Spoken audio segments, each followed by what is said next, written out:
Hi guys, it's Angie Bell again. This is like video day. This is my third video in a row. Anyway, I wanted to show you guys this journal. I have been really into making journals. I watched a lady named Ellen B, and she has really encouraged me with this journal making thing, and I am just obsessed with journals now. So if you guys haven't, check her out. It's Ellen B, and check out her journals. I think she's like the queen of journal making. So this is a journal that I made for my daughter for her birthday. She just turned 17 on the 26th of this month, just a few days ago, and I gave her this journal because she's been looking at all the journals I've been making and like, I want one, I want to make one, but she never makes time because she has a boyfriend, she goes to school, she has a job, so I decided to make one for her that she can then go ahead and journal when she wishes. So, I'll kind of explain what I did. This is a brown paper bag right here, and I crunched it up, and then I Tim Holtzed it, and then I decoupage glued over it. And I glued this onto a piece of cardboard. The front and the back is the same, okay, with the cardboard. Punched holes in the paper and the cardboard, and then went ahead and strung suede through it all. Also, attached this, what's ever left over from this, I made a little square, and then put some suede rope in here so that this can go around and hold your flap shut. Okay, so I'm going to open up the flap so you guys can see that.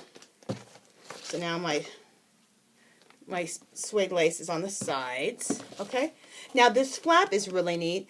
This is made out of just some scrapbook paper that I get at Walmart, one of the paper packs, and it's by Colorbach. And I bought, in fact, I have it right here. I bought a whole pad just for my daughter. I'm going to show you guys that really quick. Because I looked at it and I'm like, these are all my daughter. My daughter loves, like look on the front here. She loves, I don't want the glare to glare too much. Okay, she loves cheetah print and leather and peacock feathers and roses. I mean, this just looks like her, there you guys can see, like her type of book. Okay, so these papers are all from this designer paper Fashionista, which is by Colorbach, and you get it at Walmart for $5. Okay? So, I just wanted to show you guys that so you guys know where I got the paper from. So this paper is from the Fashionista by Colorbach. And I then, to give it this flexibility and maybe the kind of a leathery look, I took a piece of canvas paper and backed it. So I backed it on the back of here, and then on top of that I put the paper again. Glued it all together, and then sewed all the edges. Show you guys. So it looks like it's been sewn together. Isn't that neat? And the canvas gives it a kind of a flexibility still. Then at Hobby Lobby, I went and got these pieces out of the wood section. She loves a fleur-de-lis, so I Tim Holtz stained that for her. And then my daughter's name is Shanley, and our last name now is Bell, so I put Shanley B for Shanley Bell. Okay, so I think that's really neat, and it's kind of personalized for her. Now, I did not, I'm going to show you the inside of this, but I did not, like, I've showed you my other journals, and I have all these different tags and all that. I didn't put any tags in. I just picked out her favorite kind of papers and put in little places for her to slip things in so that she can do that. So I'm just going to show you how I filled it in, and then I left it so she can fill it in herself, okay? All right. Let me get back here a little bit. This is a big book, you guys. Real big. Okay. The inside is, of course, zebra print. And then this is some cowhide, I believe, and then some cheetah. And it's a little pocket, so she can put her stuff in there. Again, the cowhide. Or, you know, is this giraffe? This isn't cowhide, this is giraffe. And then, like, some type of leather, like a leather pocket right here. Again, I made a little pocket. Some type of animal print here and zebra print here, and again another little pocket. And you guys, I'm going to show you something. I have in all of this, so I won't keep saying it over, I have stitched all of this. And I'm going to show you, I've attached these papers onto manila folders, okay? And some stuff in manila folders I left plain and just distressed them. So I'll show you that in a minute. But all the papers apply to a manila folder so that this paper could stand up, you know, to being used, and it has some oomph to it. Okay, again, I did the same thing. Let me back up my book again. I did the same thing again. And then here, is this gorgeous or what, you guys? I just love this paper. So beautiful. It's just a peacock feather. And I told my daughter, I said, it's just so gorgeous that I just wanted to leave it alone. So I just stitched it right onto the manila folder and left it alone because it's just gorgeous. And the same thing on the, wait, the same thing on the side? Nope, on the other side I did something else. Okay. Again, look how pretty that paper is. This is just like folded fabric. And this is one of her favorite colors, green. And then left over from the peacock fabric I cut, I made another little pocket. And then this is some pretty sparkly paper. My daughter loves sparkles. And then this was, okay, I had to cut the paper, it's 12 by 12, to the size of the manila envelope. So what was left over was just enough to make pockets like these. So then I went ahead and added with the leftovers, made them into pockets, and then kind of matched them up to the paper. But I didn't want to put like cheetah on cheetah. That's why I put like this color on this to kind of give it a little mixy mix. Okay, these ones I did nothing to them. I just went ahead and left them plain. And this is so that my daughter has room to do her own thing on these. Again, left this one plain, but this one, I love this. This is like a leather look, like a leather looking like maybe purse or a bag. And then again, I did the giraffe print paper that was left over from when I cut everything and made it into another pocket. Sewed all the edges here. Okay, same thing here on this side.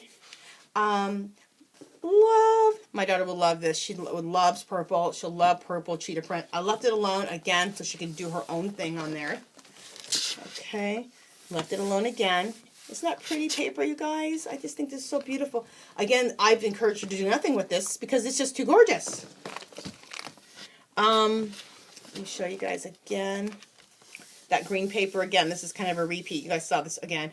And then the peacock paper on the bottom. Made into another pocket so she can put stuff in here.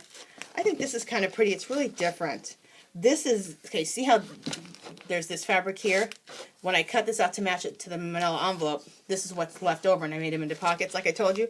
So I made that into a pocket, stitched it, and added it to the rose paper, which I think is gorgeous. Okay. Let's see. I just want to make sure you can see everything. Again, this is that rose color paper and the green pocket again. This is pretty. Isn't that some pretty paper, you guys? I think that's gorgeous. Again, from when I cut this out, the rose here, I had this square left, or this long rectangle left. I made it into a pocket, sewed it, and I put that, got this match this really pretty. Isn't that gorgeous little combo? And I thought this was a fun, funky combo. Again, that same paper, but then I put the purple cheetah print pocket down here, which I think is really fun and funky. Okay, now this is what all these papers here, this right here, is sewn to. I sewed all these papers to these manila envelopes. Now this manila envelope is pretty cool. What I did with this one is I didn't cover it in paper. I went and coffee dyed it. You guys look how cool it is. Let me get real close. Is that fabulous or what? I coffee dyed it, and then just around the edges I Tim Holtzed it a little bit. Okay? But I think that turned out really cool. I love how aged and old it looks, and just, you know, I just love that look. Again, this was some paper left over when I was cutting it to match up to the manila envelopes. Made into a little side pocket so she can put stuff in here. Here's another one that I did. I think it turned out pretty cool. Isn't that cool, you guys? This is the other side of the manila envelope that's been coffee dyed, but I went ahead and added some Tim Holtz Distress inks on the outside. And I used a couple different colors. I can't even tell you what I used. I know I used Vintage Photo and an olivey color. I used a few things. I think a rust color. Tim Holtz has a new, I think it's new to me, a new ink. It's called Rust. So it makes things look like they're real rusted. I love it. Tim Holtz Rust Distress ink. So I think I used that on here too. So these are a few different colors. I always encourage everyone to experiment with the Tim Holtz distressed inks. They're fabulous. This is another pocket that I made. Isn't this cool? I love me some corrugated cardboard. And so I just went ahead and distressed it with the Tim Holtz Distress inks, ripped it so it gives that ripped look, and made it into a pocket. Okay, so as you can see, she can put stuff in there. Okay, now, the rest of these have been They were that coffee or tea. I think I coffee dyed them, and they're not super coffee dyed, but you can see they look kind of mottled. Okay, and then I stitched them. See if you can see the stitching, because I used a real light stitch. Okay, you can't really see the stitching, but maybe a little bit. No, the stitching's not showing up. But anyway, I'll let you know what I did. I coffee stained all the rest of the pages. You can kind of see some staining up there. I coffee stained the rest of the pages and then put stitches all the way around. But the stitches are in beige, so they almost match the coffee dyed manila envelopes here, or file folders. Okay. And the reason I didn't do anything to these is then she can go ahead and have the freedom for the last 4 or 5 pages to do whatever she wants. See how this was coffee stained? How it left like this big thing here? I love that. And then again, we end it with the same thing we began, the zebra paper. Okay, and then you take the whole thing like this. This folds in here. Let me just show you guys so you guys can see how this all goes back together. No, maybe. Okay, the strings have to not be caught to the book. Okay, so try to do it in front of the camera. And you tie it like that. Turn it over. Again. Tie it again so that everything stays good. And I did sign it. I put Angie Bell 11/26/2013. So that's my daughter's birthday, 11/26, and it's 2013. And that's when I made it for her and gave it to her. Well, I finished it up that day. I'd worked on it for a few days, but that's the day I gave it to her. So I went ahead and signed it at the bottom. And there we go.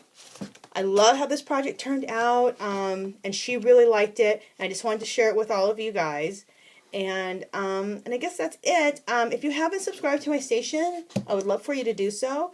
If you have any comments, all comments welcome. Please leave a comment below, and I will talk to you guys soon. Have a creative day. Bye-bye.